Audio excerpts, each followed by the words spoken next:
매일 아침을 뉴스로 깨웁니다. YTN 라디오 김호성의 출발 새아침. 여러분 안녕하십니까? 출발 새아침 김호성입니다. 현충일 잘 보내셨는지요? 문재인 대통령의 현충일 추념사를 놓고 이견이 엇갈리고 있습니다. 애국 앞에는 보수와 진보가 없다고 말했습니다. 여기엔 커다란 이견이 없는 것 같습니다. 하지만 월북한 독립운동가 김원봉 선생이 이끌던 조선의용대가 편입돼서 마침내 민족의 독립운동 역량을 집결했다. 그 같은 역량이 광복 후에 국군 창설의 뿌리가 됐다는 대목을 놓고는 의견이 분분한 것 같습니다.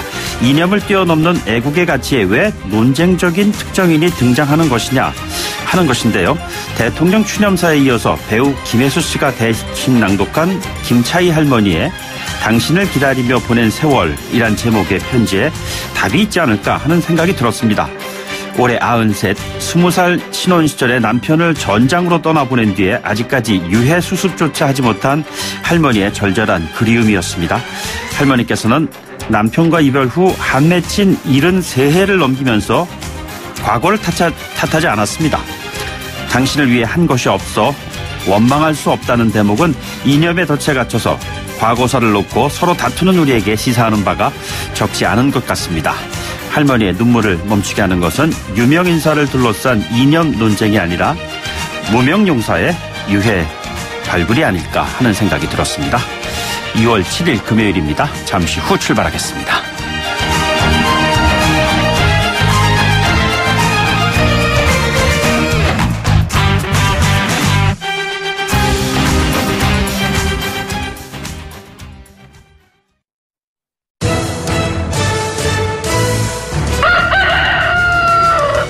꼭이요 꼭, 출근길 꼭 알아야 할 뉴스, 이종래 꼭 뉴스.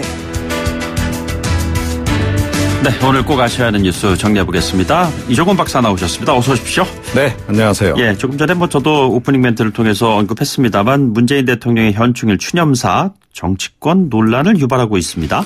예, 그렇습니다. 어제 국립서울현충원에서 열린 제64회 현충일 추념식에서 이제 추념사를 하셨는데 네네.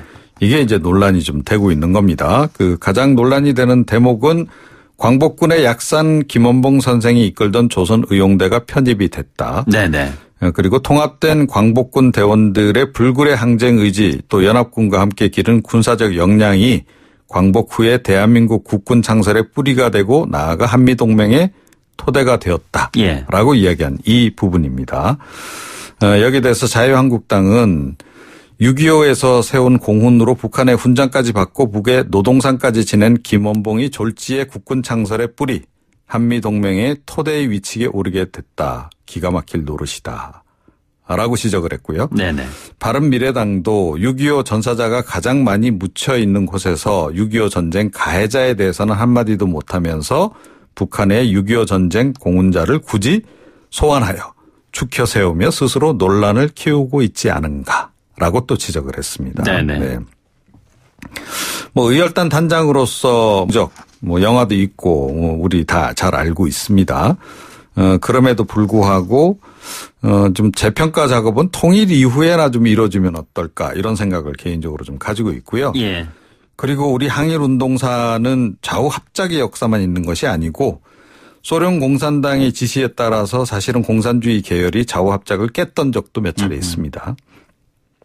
더군다나 이제 분단의 역사, 그러니까 남북한에서 어찌됐건 각기 다른 국가를 건설했던 그런 네네. 과정이라든가 또 가장 결정적으로는 한국 전쟁을 거치면서 서로 총을 겨누었던 그 역사 이런 것을 너무 지금 단축 내지는 생략 해서 논리를 좀 구성해서 이야기를 하시면 이건 어쩔 수 없이 논란을 유발할 수밖에 없다라고 생각을 합니다.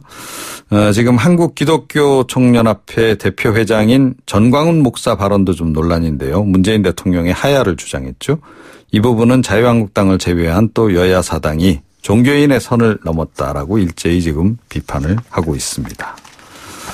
알겠습니다. 네, 김혁철. 양쪽 다 조금 진정하시는 게 어떨까 싶습니다. 네. 김혁철 북한 국무위원회 대미 특별대표 이 처형 여부가 이제 그동안 김영철 노동당 부위원장과 두 사람이 지금 헷갈리는 그런 상황이 계속됐어요. 그런데 네. 어쨌든 이 이슈에 대해서 미국에서도 관심이 굉장히 큰 것 같습니다. 아무래도 이제 북미 대화 과정에서 이제 협상의 주역들이기 때문에 네네. 또 미국 그 협상 파트너들이 또 있지 않습니까? 예. 당연히 이제 관심이 대상이 되는 거고 만약에 처형을 했다라고 한다면 북한을 과연 정상국가로 볼 수 있겠느냐라고 하는 시각이 있는 거죠. 그런 나라하고 대화를 하는 게 맞느냐라고 하는 비판적인 시각도 미국 내에 없지 않아 있는 상황이고요. 그래서 이제 더 관심이 되고 있는 상황인데 지금 조선일보가 지난달 31일에 지금 북한이 2차 북미 정상회담 결렬의 책임을 물어서 김영철 특별대표 등을 처형했다. 또 김영철 노동당 부위원장은 형명화 조치를 당했다라고 보도를 했습니다. 그 이후에 김영철 부위원장은 모습을 드러냈죠. 네네. 예, 그래서 이제 아직은 별 이상은 없는 것으로. 그런데 김영철은 보이질 않습니다. 예. 자, 이런 속에 폼페이오 미국 국무장관은 지난달 31일 사실 확인을 위해서 최선을 다하고 있다라고 밝혔고 백악관도 상황을 지켜보고 있다라고 언급을 했고요. 4일에 이제 CNN이 보도를 했는데 김 특별대표가 총살당한 것은 아니고 지금 조사를 받고 있다라고 보도를 했습니다. 그런 속에서 트럼프 대통령이 지난 5일 보도가 정확한지 모르겠다라고 하면서 처형설이 나온 사람 중 한 명은 처형되지 않았다라고 언급을 했어요. 네네. 이 한 명이 누구냐? 하는 건데 아마도 김영철일 가능성이 높지 않느냐. 이제 이런 이제 분석이고요. 김영철 부위원장과 김영철을 좀 헷갈린 걸 수도 있다. 이런 지적도 나오고 있습니다. 지금 미국 내에서의 우려 이런 부분도 있기 때문에 이런 걸 의식해서인지 트럼프 대통령은 김정은 북한 국무위원장과의 만남을 고대한다라고 밝히기도 했습니다. 그래서 국내의 그 약간 우려 섞인 시선들을 좀 잠재우려고 하는 그런 의도도 좀 있는 것 같습니다. 최근에 그 김영철 부위원장은 공개 석상의 모습을 드러냈잖아요. 네, 그렇습니다. 예. 트럼프 대통령 입장에서는 뭐 이름도 헷갈리고 이래서 좀 정확하게 이 사안을 좀 파악하고 있지는 못한 게 아닌가라는 생각은 드는데 어쨌든 추이를 지켜보도록 하겠습니다. 네, 오늘 말씀 여기까지 듣죠. 고맙습니다. 네. 이종훈 시사평론가였습니다.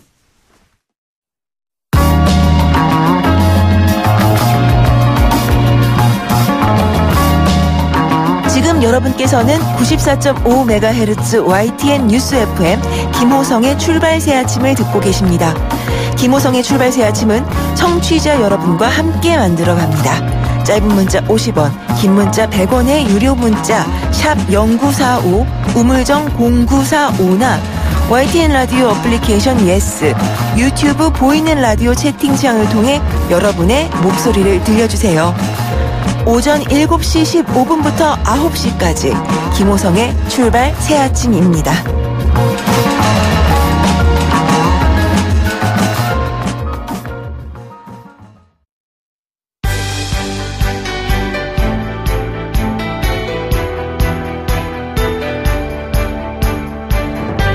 한국 정치를 풀어내는 토론 사이다. 한국 정치를 풀어내는 토론 사이다.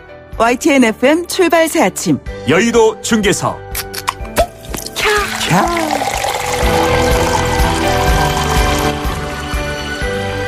네, 한국 정치를 풀어내는 토론 사이다. 여의도 중계석 시간입니다. 여의도 정치 상황 누구보다도 명쾌하게 풀어주실 두 분 함께합니다. 더불어민주당의 강병원 의원 나오셨습니다. 예, 안녕하세요. 서울 은평을 강병원 국회의원입니다. 자유한국당의 백승주 의원도 나오셨습니다. 예, 안녕하세요. 경상북도 구미의 자유한국당 백승주 의원입니다. 예, 어제 현충일이어서 일반인들에게는 빨간 날이었습니다만 여의도에 계신 분들에게는 또 끊임없이 국회의 좀 문을 열기 위해서 애쓰시지 않으셨을까라는 기대를 갖고 있는데 말이죠. 문재인 대통령의 현충일 추념사를 어떻게 들으셨는지요? 먼저 백 의원님 먼저 말씀해 주실까요? 구체적으로 제가 다 듣지는 못했습니다. 저도 우리 구미 지역에 있는 현충탑과 또 추모 시설들을 참배하는. 지역에 내려가셨었군요. 오늘 아침 조간신문을 보고 조선 의열단 김은봉에 대한 얘기를 하면서 애국 앞에는 진보와 보수가 없다 이 말입니다. 이런 말씀을 했는데 신문 기사를 보고 저 오늘 다 안 듣고 말씀드립니다만 이게 이제 분단 시대 또 한국 전쟁이 지금 휴전 상태에 있는 상황에서 그 부분에 대해서 어떤 뜻으로 말씀하셨던 간에 보수 쪽에서는 좀 받아들이기 힘들다는 이런 분위기가 오늘 신문에 이렇게 느껴졌습니다. 네네. 지금 현 상황이 체제 경쟁이 끝난 것이 아니라 남북한 분단 상황을 고려하고 또 국민의 어떤 통합 또 대한민국 정체성 이런 부분들이 좀 더 많이 배려되었어야 했지 않나 이렇게 안타깝게 생각합니다. 예, 강 의원님 어떻게 들으셨어요? 우리 사회가 이제는 그 보수와 진보를 떠나서 예. 모두가 또 대한민국의 그 건국과 정부 수립, 애국을 위해서 공헌한 분이 있다라면은 거기에 맞게끔 예우를 해야 된다는 생각이 들었습니다. 우리 대한민국 사회가 분단 이후에 끊임없이 색깔론과 이런 부분에 관해서 고통받고 있는 것 아니겠습니까? 네네. 이런 부분들을 이제는 우리 국민들의 수준도 그렇고 우리 대한민국의 국격도 이런 것들을 뛰어넘을 수 있는 수준이 됐다. 이런 말씀을 좀 강조해 주신 것이 아닌가 생각이 들고요. 그 김원봉 선생님에 대해서 잠깐 말씀하셨는데 저는 그런 생각을 해봅니다. 우리가 고등학교를 다닐 때 개근상을 받았습니다. 그런데 대학 들어갔는데 이 사람이 공부를 못해요. 예. 그렇다고 해서 이 개근상을 박탈할 수는 없는 거 아니겠습니까? 바로 이 독립유공자에 대해서 우리가 예우를 하는 것은 우리가 일제치하에서 식민지 시절에 얼마나 우리 조국의 독립을 위해서 애썼는가 이 부분을 가지고 평가해서 그분들을 예우하는 네네. 것이지 그 이후에 이분의 행적을 가지고서 하는 것 되돌리려고 하는 것은 저는 문제가 있다고 생각이 들고요. 네네. 역사 그대로 이념의 잣대를 떠나서 그분들이 얼마나 우리 대한민국의 독립을 위해서 고생하셨는지 이런 것들을 평가해 주면 좋겠다 생각합니다. 저는 어제 예. 그 현충탑에 갔는데 저희 작은 아버님께서 한국 전쟁에 참전했다 52년도에 그 젊은 숙모를 두고 전쟁에 참여했다 돌아가셨어요. 어제 현충원에 또 현충일의 추모 대상이 한국 전쟁 이전뿐만 아니라 한국 전쟁 이후에 대한민국을 지키려다 순직한 분들이 많이 있습니다. 예. 저는 그런 측면에서 그 한국 전쟁 기간 동안에 북한에 중요한 직책 장관을 한 사람에게 우리가 그 현충일에 그 말씀을 드린 역사학자도 아니고 대통령이 말씀하신 건 대단히 부적절했고 저 개인적으로는 삼촌 생각이 작은 아버님 생각이 많이 났습니다. 네. 알겠습니다. 이슈를 좀 국회로 좀 옮겨보도록 하겠습니다. 대통령과 여야 5당 대표 회동. 자, 이 문제가 성사가 되는 것이냐를 놓고서는 형식 문제를 놓고 참 분분한데요. 일단 뭐 전국에 무한 책임을 좀 갖고 있는 집권 여당이 얘기를 먼저 듣고 그다음에 야당 입장 좀 들어보도록 하죠. 강 의원님, 이게 국회가 열리는 겁니까? 아니면 대통령과의 이 대화 문제는 어떻게 풀려야 되는 겁니까? 참 이게 난감한 상황이고요. 대통령께서 북유럽 순방 가기 전에 열리는 거는 어렵지 않나 이렇게 좀 예측이 되어집니다.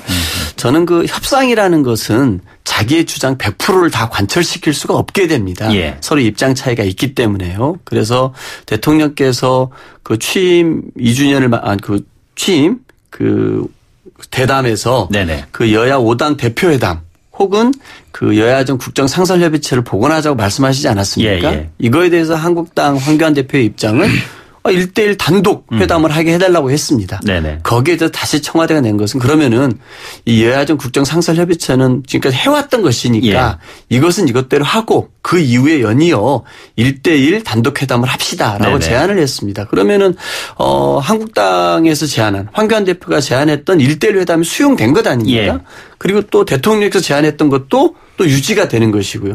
저는 그럼 충분히 협상할 수 있는 포인트가 만들어졌다고 생각하는데 네네. 다시 이것을 또 3당의 교섭단체 대표들만 모이자고 하는 것은 저는 큰 문제가 있습니다. 왜 그러냐면요. 이 5당 원내대표와 대통령이 만나는 이 회동은 작년 8월 달 그리고 작년 11월에 여야정 국정상설협의체로 이미 외형화가 만들어졌습니다. 네네. 그리고 분기별로 이 회담을 이어서 우리 국민들께 우리 정치권이 더 나서는 모습 보이자라고 약속했던 바입니다. 그런데 이것에 대해서 이거는 안 되고 1대1 회담만. 그 받아주니까 또 3당 회동만 하자라고 하는 것은 협상의 기본적인 원칙도 안 맞고 우리 정치권 스스로가 국민께 약속했던 대국민 약속을 파기하자라고 하는 것과 다름없다고 생각합니다. 왜 교섭단체 3당 대표 회동만을 강조하시는 것이죠? 백 의원님? 그 회담의 그 형식에 대해서 국민들하고 다르게 우리 당에서 중요하게 생각을 합니다. 형식도 중요하고 내용도 중요하죠. 지금 상황이 지금 네 당이 하나의 그 한 개 실질적으로 한 개 야당밖에 없다고 생각합니다. 네 개 정당이 같이 연대를 해서 패스트트랙을 통과시킨 그 직후에 열리는 이 여당 대통령과 정당 지도자 간의 만남인데 이거 지금 패스트트랙을 다시 보여주는 것밖에 더 되겠어요. 이렇게 되면은. 네네. 그런 측면에서 회담 형식과 내용에서 굉장히 중요하다고 생각하고 적어도 이번에 야당 지도자들과 대통령이 회담을 하는 이유가 뭘까? 그 야당을 정당 지도자들을 하나의 통치의 보완제로서 하나의 둘러리 세우려고 하는 것이냐?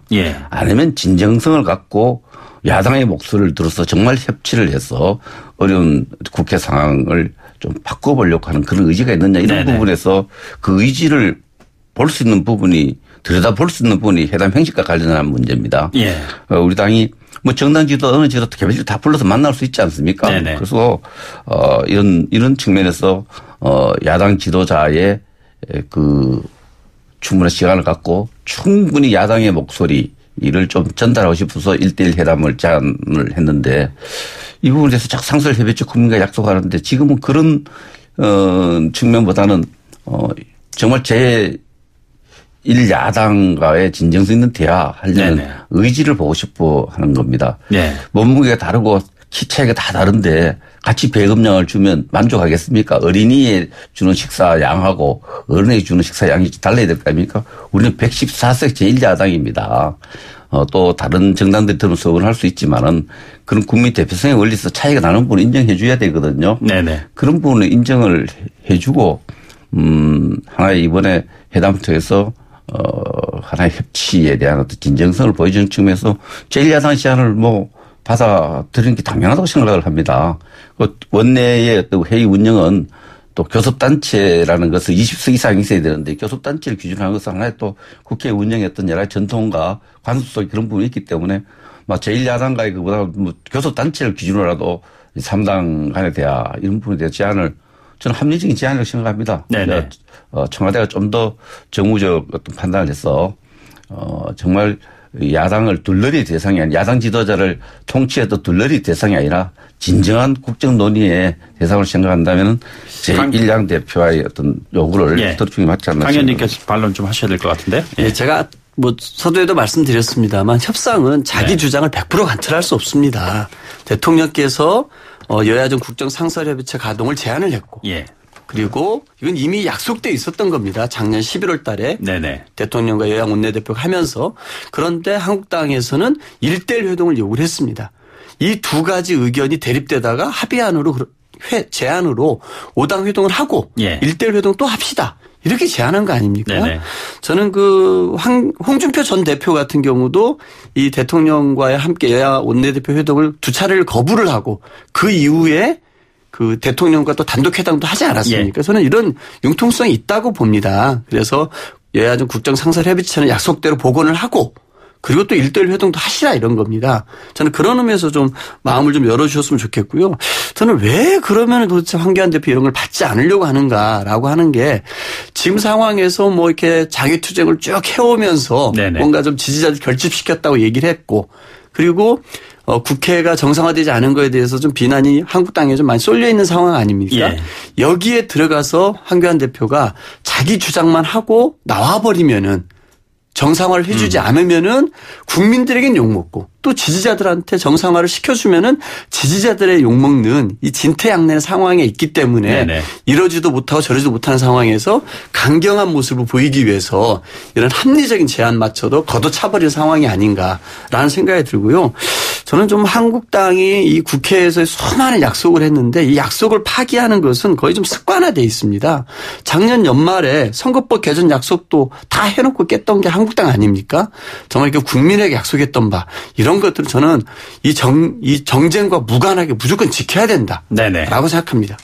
근데 우리 강 의원님 책임 전가를 너무 잘하셔. 합의를 안 지킨 건 전부 다 민주당이라고 하고 생각했는데 합의를 처리한다는 원칙을 우리 당에다가 그렇게 전가를 하면 어떡합니까? 아니요. 작년 12월 15일 그 합의문도 있고요. 합의해서 처리한다고 돼 있죠. 합의를 한 대로 처리 안 됐지 않습니까? 예. 자, 어쨌거나 지금 추경 문제에 대한 그 긴급한 상황이 그 매우 좀 요청되고 있는 그런 상황인데 이렇게 될 경우에 국회 그러면 단독 수집이라는 것이 뭔지 지금 한국당을 뺀 여야 4당의 이제 그 소집을 말하는 건데 그거 강행하실 계획이세요? 강행님?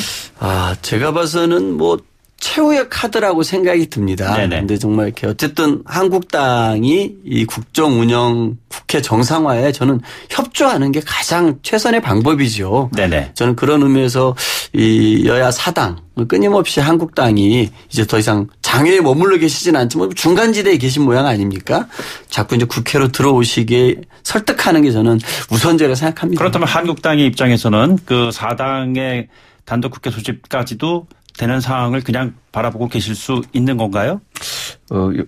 이 프로에 저하고 같이 많이 지냈던 분이 지금 바른미래당의 네, 오신환 대표가 지금 단계에서 단독 국회를 생각하고 말을 하는 것은 민주당에 대해서 좀 오만이다. 그런데 참 우리 오신환 대표 이 프로 같이 했는데 대표하면서 참 바른 말 잘 하는 것 같아요. 네네. 지금 안 그래도 국민들이 볼 때는 패스트 트랙 추진 과정에서 국회가 이게 식물 국회가 되어 있는 이 상황에 답답해 하는데 완전히 단독 국회를 한다면 그런 상황을 더 악화시키겠죠. 네네.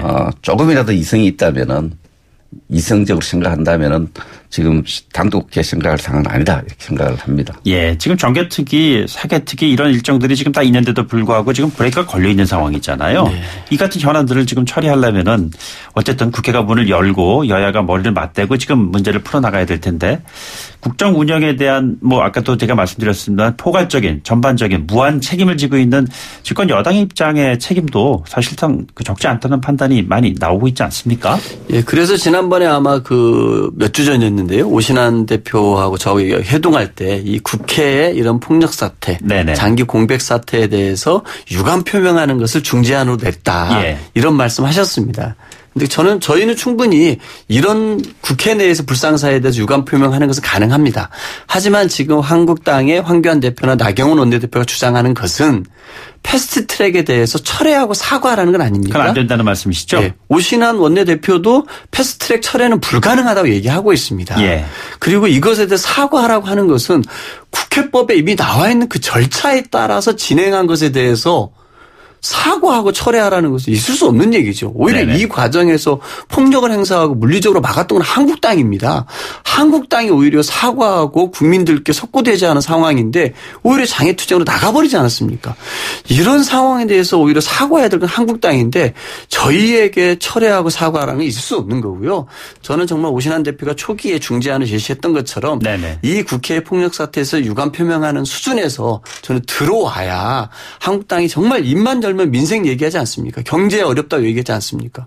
이런 부분들에 정말 최소한의 책임 있는 정당으로서의 역할을 하는 것 아닌가 싶습니다. 유감 표명 후 이제 등원 이 부분에 대해서 어떻게 생각하시는지요? 부분에 대해서 양측의 원내대표들 이제 양측의 원내 교섭 단체를 가진 3당 원내 대표들이 의논을 쭉 하고 있는데 언론 일부 나왔습니다만은. 가장 쟁점이 이제 패스트트랙에 대해서 이 이후에 어떻게 할 것이냐. 합의 처리한다. 합의 처리하도록 노력한다. 뭐 이런 얘기잖아요. 그 부분이죠. 그런 부분에 대한 어떤 게 이제 양측 당의 어떤 지도부 입장들 이런 부분이 있는데 저는 이 양측 3당 원내 대표들이 지속적으로 뭐 기존 입장들이 있지만 계속해서 의논하는 노력이 필요하다고 생각합니다. 그저께 우리 원내 대표 어제 SNS 보니까 민주당이 이제 연락도 안 한다 그래요. 이제 어쨌든 꽉 막힌 상황에 대해서 지금 양당 지도자들이 지속적으로 대화하고 의견을 좁혀가고 그렇게 가야 되지 않나 이렇게 합니다. 국민들이 반응은 뭐 하여튼 지금 말씀하셨지만 어쨌든 양당의 입장들 다 알고 있고 3당 입장을 알고 있으니까 네네. 그 중에서도 이제 포괄적 책임은 여당이 줄 수 있는 게 많아요. 예. 이렇게 꽉 막혔을 때 대개 여당이 양보를 합니다. 폭넓게. 그런 차원에서 문제가 풀어가야 되지 않겠나 생각합니다. 짧게 듣고 예. 2부로 넘어가도록 할게요. 예. 이 패스트트랙 절차 진행한 것을 깨는 것만 아니라면 어떤 문구든지 좋습니다. 예. 가져오시면 아마 저희 여당 원내대표부에서 무조건 받을 겁니다. 네. 조금 접점이 찾아지는 것 같습니다.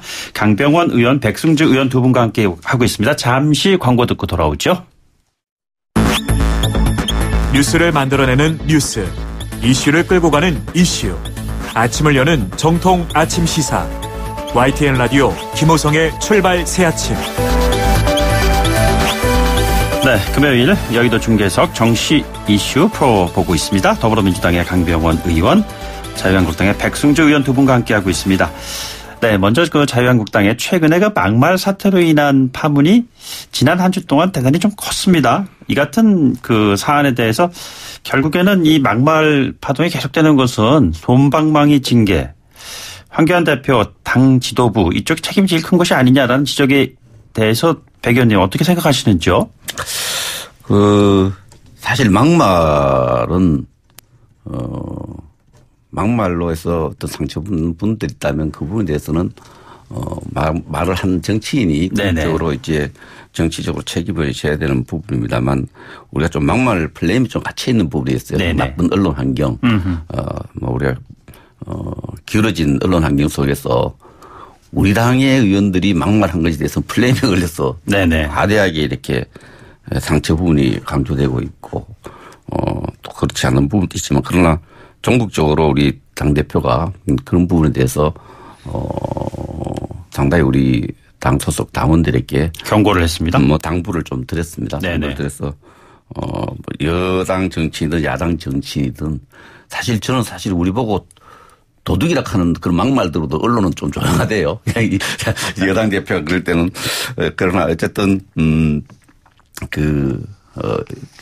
여야 정치인들이 좀 더 격조 있는 언어로 정치를 할 것을 국민들은 기대하고 있는 것 같습니다. 네. 집권 여당에 대한 지적사항 한 가지 좀 강형 있게 여쭤볼게요.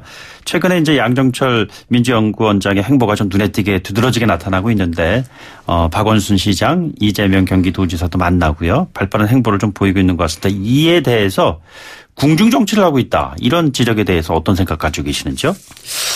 최근에 이제 아마 김세현 여의도 연구원장께서 그런 말씀을 하셨던 것 같아요. 근데 저희는 이제 민주연구원장에 대해서 언론이 이렇게 핫하게 관심을 가져준 적이 있었나? 이런 생각이 들기는 합니다. 근데 이제 양정철이라고 하는 좀 나름대로 좀 이렇게 핫한 인물이 와서 민주연구원장을 맡기 때문에 언론의 관심이 더 뜨거운 건 아닌가 싶은데요. 최근에 이제 저희 민주연구원의 행보와 여의도 연구원의 행보는 굉장히 대비되는 것 같아요. 여의도 연구원 같은 경우는 좀 지금은 좀 몰락해 간다는 평가를 조선일보에서도 얼마 전에 한번 했더라고요. 이제 그런 것과 달리 저희 민주연구원 같은 경우는 양정철 원장 이후에 각 지자체들과의 정책 협의 같은 것도 해 나가고 있지 않습니까? 왜냐하면은 이 민주연구원이라는 게 총선을 맞이해서 여러 정책들도 준비를 할 텐데요.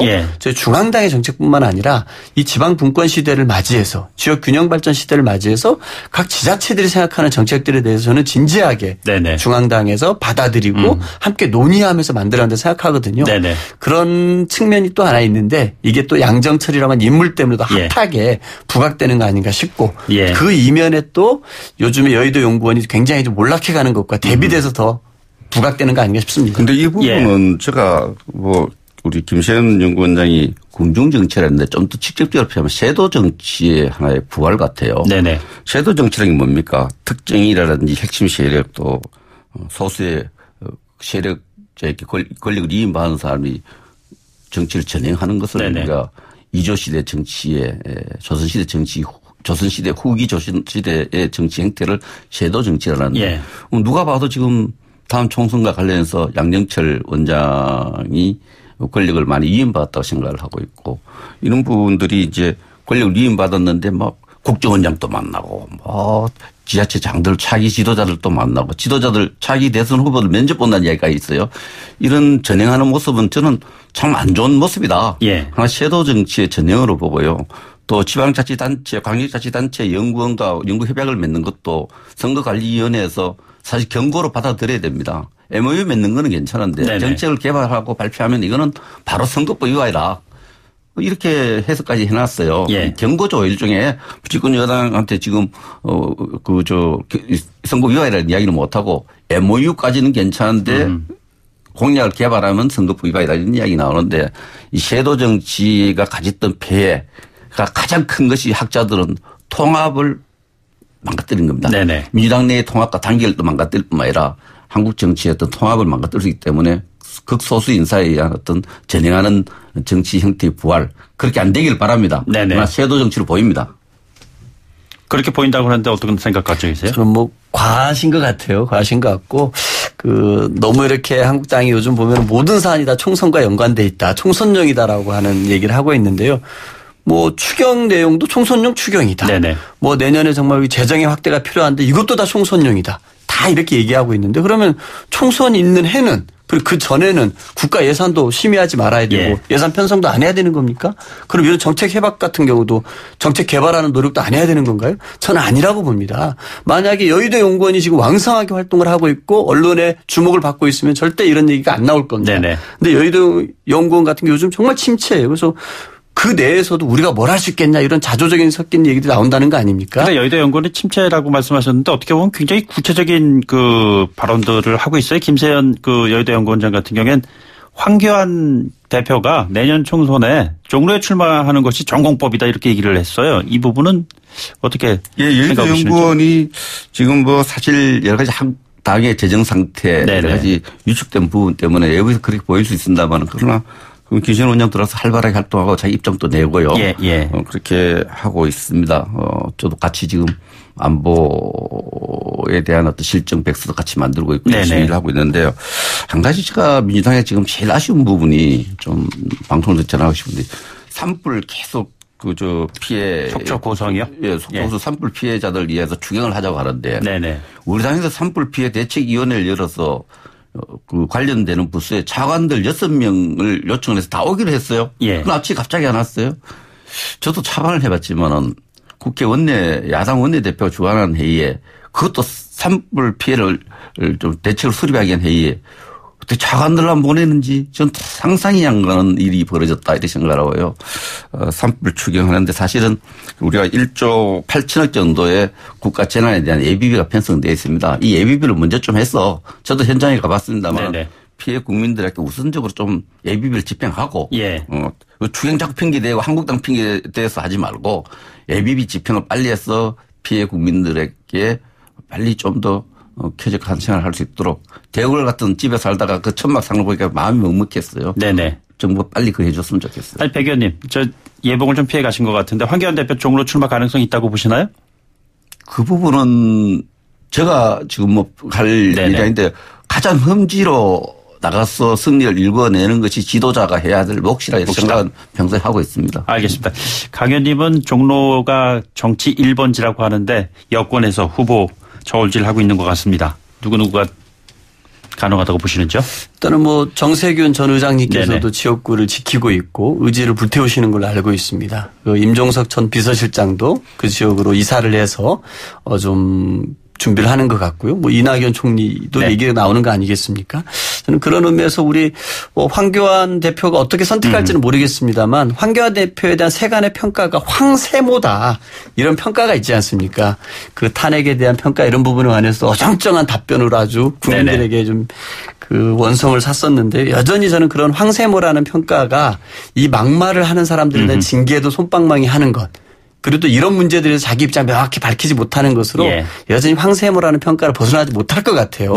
저는 좀 이렇게 야당의 지도자고 대권까지 노리시는 분일 텐데 우리 국민들이 궁금해하는 문제에 대해서는 자신의 계획을 딱 시원하게 얘기하고 국민들이 밝히는 것도 중요한 리더의 덕목 아닌가 싶습니다. 지금 우리 대표 공격하는 거에 대표 인기가 좋은 것 같아요. 존재감이 있으니까 자꾸 시험을 공개하는 것 같아요. 알겠습니다. 자, 오늘 두 분의 말씀 여기까지 들어야 될 것 같습니다. 지금까지 더불어민주당의 강병원 의원, 자유한국당의 백승주 의원 두 분과 함께했습니다. 두 분 고맙습니다. 감사합니다. 감사합니다.